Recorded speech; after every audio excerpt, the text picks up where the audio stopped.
ഈ രമ്യയോടൊപ്പം ബാക്ക് സീറ്റിൽ ഇരുന്നതിന് ശേഷം അവളുടെ കണ്ണുകൾ തുടച്ചു കൊടുത്തു. നീ എന്താണ് ആവശ്യമില്ലാതെ ഓരോന്ന് ചിന്തിക്കുന്നതും കരയുന്നതും പ്രവർത്തിക്കുന്നതും ഒക്കെ?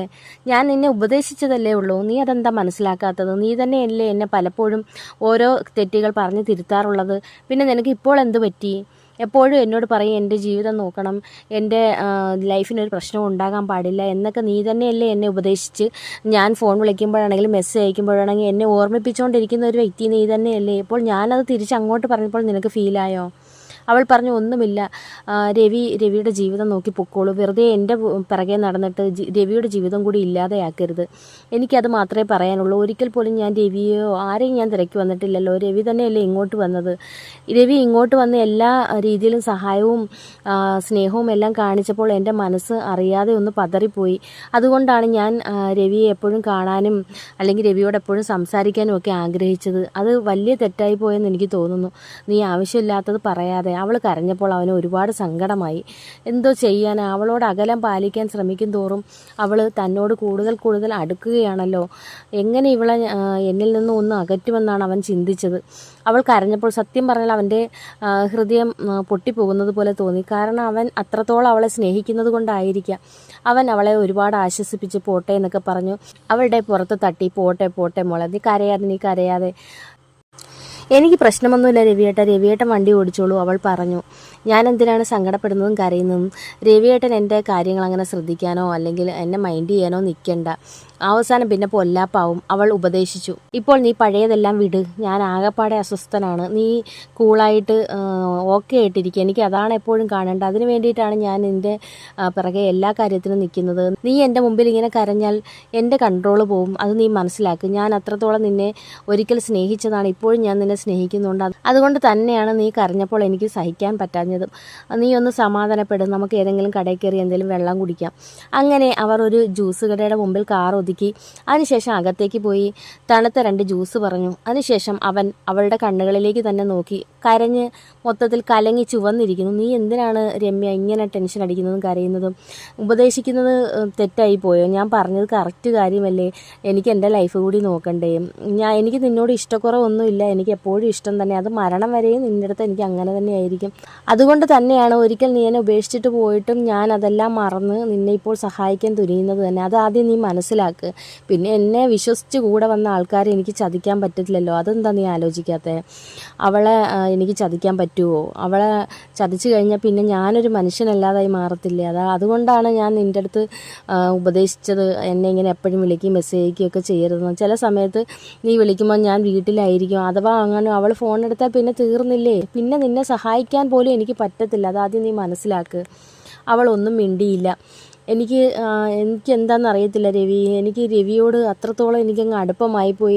എനിക്ക് രവി ശകലം അകലം പാലിക്കുന്നത് പോലും എനിക്ക് സഹിക്കാൻ പറ്റുന്നില്ല. ഞാൻ എത്ര ദിവസം കൊണ്ട് കൺട്രോൾ ചെയ്തിരിക്കുകയാണെന്നറിയോ? എനിക്ക് രവിയെ കാണാൻ തന്നെ ആഗ്രഹിച്ചിട്ട് രവി കാണാൻ വരാഞ്ഞതും അല്ലെങ്കിൽ ഞാൻ വിളിച്ച ഫോൺ എടുക്കാത്തതും മെസ്സേജ് അയക്കാത്തതൊക്കെ എനിക്ക് അത്രത്തോളം വേദന ഉളവാക്കുന്നുണ്ട്. എനിക്കറിയത്തില്ല എനിക്ക് എന്താ പറ്റിയതെന്ന്.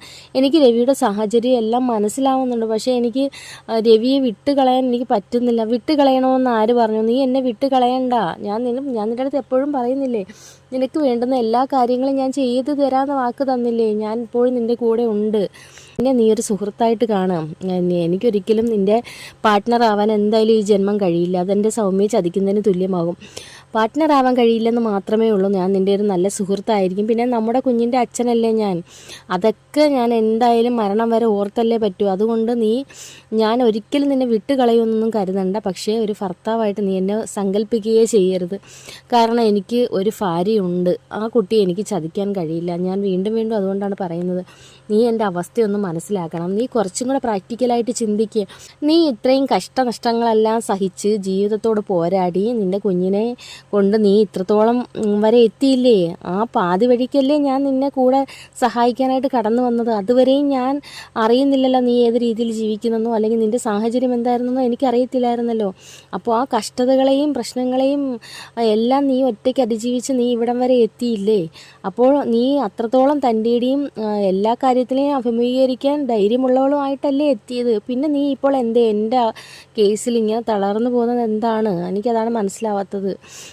നീ അത്രത്തോളം എന്നെ സ്നേഹിച്ചിരുന്നോ എന്ന് പറഞ്ഞാൽ അതെനിക്ക് വിശ്വസിക്കാൻ ബുദ്ധിമുട്ടാണ്. കാരണം അത്രത്തോളം സ്നേഹിച്ചിരുന്ന ഒരാൾക്ക് ഒരാളെ ഉപേക്ഷിച്ച് പോകാൻ കഴിയില്ല. നീ അത് ചെയ്തില്ലേ? ഞാൻ എന്നെ അത്രത്തോളം സ്നേഹിച്ച് ആ ഒരു അവസ്ഥയിൽ നിന്ന് നീ എന്നെ ഉപേക്ഷിച്ച് പോയപ്പോൾ ഞാൻ അനുഭവിച്ച വേദനയും ആ ഒരു അവസ്ഥയും എനിക്ക് മാത്രമേ അറിയത്തുള്ളൂ, അല്ലെങ്കിൽ രമ്യയുടെ അമ്മയ്ക്ക് മാത്രമേ അറിയത്തുള്ളൂ. അവർ മാത്രമാണ് ഇതൊക്കെ കണ്ടു നിന്നത്.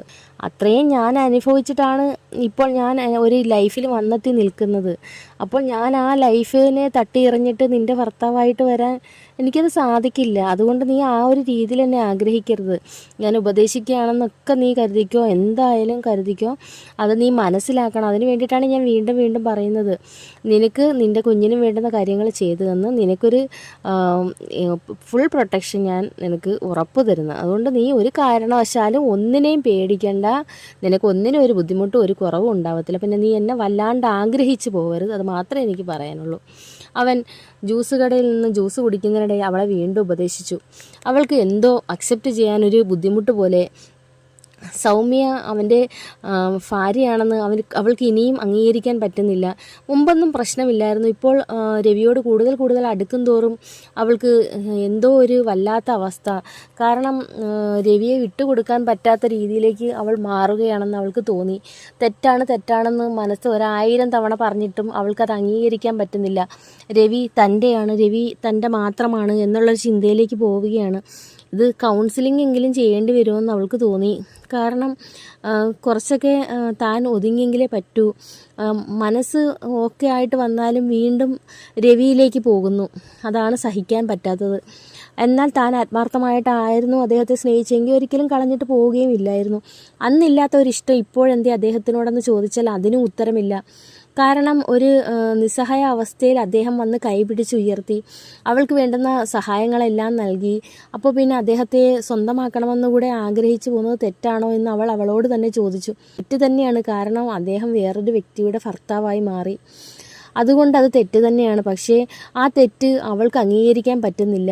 അവൾക്ക് രവി അവളുടേതാണ്. പഴയ പോലെ രവി തൻ്റെ ഭർത്താവാണെന്നുള്ള ധാരണയിലാണ് അവൾ ഇപ്പോഴും നിൽക്കുന്നത്. ആ ഒരു ധാരണ മാറ്റിയെടുക്കണം. അവൻ ചോദിച്ചു, ഞാനൊരു കൗൺസിലിങ്ങിന് കൊണ്ടുപോയാൽ നീ എൻ്റെ കൂടെ വരുമോ? എന്തിനു വേണ്ടിയിട്ട് എനിക്ക് കൗൺസിലിങ്? അവൾ ചോദിച്ചു. നിൻ്റെ ഈ മനസ്സൊക്കെ മാറണം. നല്ല രീതിയിലുള്ള ചിന്തകൾ നിൻ്റെ മനസ്സിലേക്ക് കടന്നു വരണം. അതിനു വേണ്ടി മാത്രം. അന്നേരം അവളൊന്നും മിണ്ടിയില്ല. ഞാൻ എന്താ രവിയെ മറക്കണോ? രവിയെ മറക്കണമെന്നാണ് രവി പറഞ്ഞു വരുന്നത്. എന്നെ മറക്കണമെന്ന് ഒരിക്കലും ഞാൻ പറയില്ല. മറക്കണമെന്നുമല്ല ഞാൻ പറയുന്നത്. നിനക്ക് എന്നോടുള്ള അമിതമായ അടുപ്പം അത് ഇച്ചിരി കുറയ്ക്കണം. കാരണം നമ്മളുടെ രണ്ടുപേരുടെയും ലൈഫിന് അത് വേണ്ടുന്നതാണ്. അതുകൊണ്ട് മാത്രമാണ് ഞാൻ പറഞ്ഞത്. ഞാനൊരു ദിവസം നിന്നെ കൗൺസിലിങ്ങിന് കൊണ്ടുപോകാം. ഞാൻ ഹോസ്പിറ്റലിൽ വിളിച്ച് ബുക്കൊക്കെ ചെയ്തിട്ട് ഞാൻ നിന്നെ വിളിക്കാം. നീ എൻ്റെ കൂടെ വരണം. അവളൊന്നും മിണ്ടിയില്ല. അങ്ങനെ അവർ ജ്യൂസൊക്കെ കുടിച്ചിട്ട് അവൻ പറഞ്ഞു, ഞാൻ കുറച്ച് സാധനങ്ങൾ മേടിക്കുന്നുണ്ട്, നിനക്ക് കൂടി വാങ്ങിച്ചു തരാം വീട്ടിലേക്ക്. അവൾ പറഞ്ഞു, എനിക്കൊന്നും വേണ്ട. അത് പറഞ്ഞാൽ പറ്റില്ല, നിനക്ക് വേണ്ടിയിട്ടല്ല, മോൾക്ക് വേണ്ടിയിട്ടാണ് അവൻ പറഞ്ഞു. അവൾ അപ്പോൾ ഒന്നും മിണ്ടിയില്ല. കാരണം കുഞ്ഞിനെ രവിക്ക് ഒരുപാട് ഇഷ്ടമാണ്. അങ്ങനെ വീട്ടിലേക്കുള്ള ബേക്കറി പലഹാരങ്ങൾ വാങ്ങിക്കുന്ന കൂട്ടത്തിൽ മോൾക്കും കൂടി രവി വാങ്ങിച്ച് അതിനുശേഷം അവളുടെ കയ്യിൽ കൊടുത്തു. അത് കുഞ്ഞിന് തന്നെ കൊണ്ട് കൊടുക്കണം, നീ വഴിയിൽ വെച്ചെടുത്ത് കളയുകയൊന്നും ചെയ്യരുത്, ഞാൻ വാങ്ങിച്ചു തന്നെന്നും പറഞ്ഞു. അതെന്തൊരു വർത്തമാനമാണ് രവി, ഞാൻ അങ്ങനെ കളയുമോ? അത് രവി തരുന്നത്.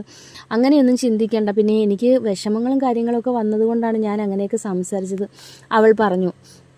അങ്ങനെ രണ്ടുപേരും കാറിൽ കയറി. രവി അവളെ ഹോസ്റ്റലിന് മുന്നിൽ കൊണ്ടുവന്ന് നിർത്തി. ഒരുപാട് ടൈം പോയിരിക്കുന്നു. കടയിലും ബേക്കറിയിലും ഒക്കെ കയറി. അങ്ങനെ ഹോസ്റ്റലിലേക്ക് നടന്നു പോകുന്നത് അവൻ നോക്കി നിന്നു. അതിനുശേഷം വണ്ടി തിരിച്ച് വീട്ടിലേക്ക് വെച്ച് പിടിച്ചു. വീട്ടിലേക്ക് വെച്ച് പിടിക്കുന്നതിനിടയ്ക്ക് അവൻ്റെ മനസ്സ് മുഴുവൻ സൗമ്യയെക്കുറിച്ചായിരുന്നു. അവളിനി അടുത്ത വഴക്ക് വല്ലതും പറയുമല്ലോ. ഇന്നാണെങ്കിൽ ഒരുപാട് താമസിക്കുകയും ചെയ്തു. അവളെ കൂടെ വർക്ക് ചെയ്തവരാരും ഓഫീസിലില്ലെന്ന് പറഞ്ഞുകൊണ്ട് ഓഫീസിലേക്ക് എന്തായാലും വിളിക്കില്ല. അതുകൊണ്ട് ആ ഒരു സമാധാനമുണ്ട്. ഇന്നിനി കണക്കിന് വഴക്ക് കിട്ടിയത് തന്നെ അവൻ മനസ്സിൽ ഓർത്തു. എന്തോ കള്ളം പറയുമെന്നായിരുന്നു അവൻ്റെ ചിന്ത. കൂട്ടുകാരൻ്റെ കാര്യം തന്നെ പറയാം.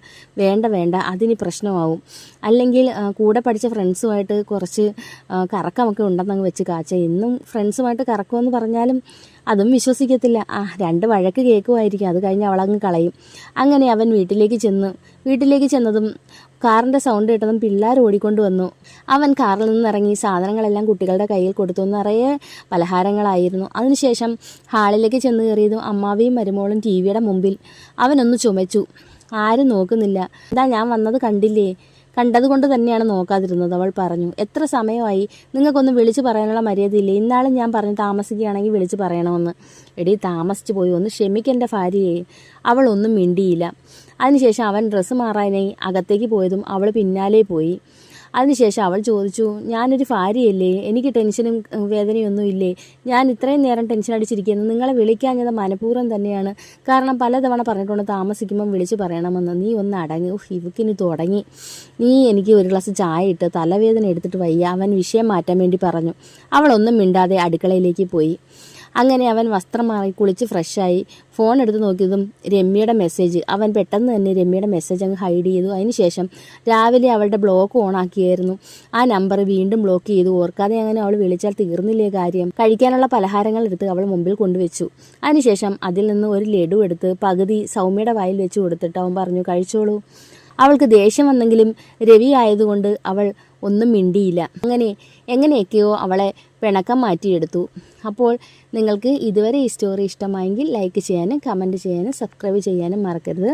അപ്പോൾ ഇതിൻ്റെ അടുത്ത ഭാഗവുമായി ഞാൻ വീണ്ടും വരുന്നതായിരിക്കും.